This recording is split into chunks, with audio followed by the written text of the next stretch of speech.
চলো সকাল সকাল একটু বাজাজের শোরুমে চলে যাই গাড়ি ওয়াশ করাতে, দেখি তো ওরা এরকম গাড়ি ওয়াশ করে। এই যে আমি পৌঁছে গেছি নৈহাটির বাজাজ শোরুমে। দেখো কত গাড়ি, বাইকের মডেল নেম, নাম্বার আর টাকাটা পেমেন্ট করে চলে গেছিলাম আমি ওয়েটিং রুমে কিছুক্ষণ বসে এলো এই গাড়িটা ধোয়ার পালা। বাইকের নর্মাল ওয়াশে এরা নিচ্ছে 120 টাকা আর ফোম ওয়াশে নিচ্ছে 200 টাকা। যেটা বাইরের থেকে করালে ফোম ওয়াশ পড়বে কিন্তু 100 টাকা। তো দেখা যাক চলো কীরকম ওয়াশ করে ওরা। নর্মাল ওয়াশটাই করিয়ে দেখা যাক যে ওরা কেমন ওয়াশ করে। এই যে কত গাড়ি ওয়েটিংয়ে রয়েছে, এগুলো সমস্ত গাড়ি ওয়াশ হবে। এই যে ওয়াশিং স্টার্ট হয়ে গেছে। সিস্টেমটা আমার বহুত বাজে লেগেছে, একবার এই গাড়িটা ওয়াশ করছে তো একবার এই গাড়ি।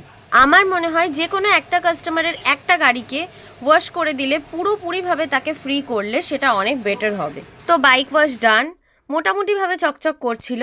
তবে আমার মনে হয়েছে এটা তো কোনো সার্ভিসিং না, তো লোকালে করানোটাই বেটার।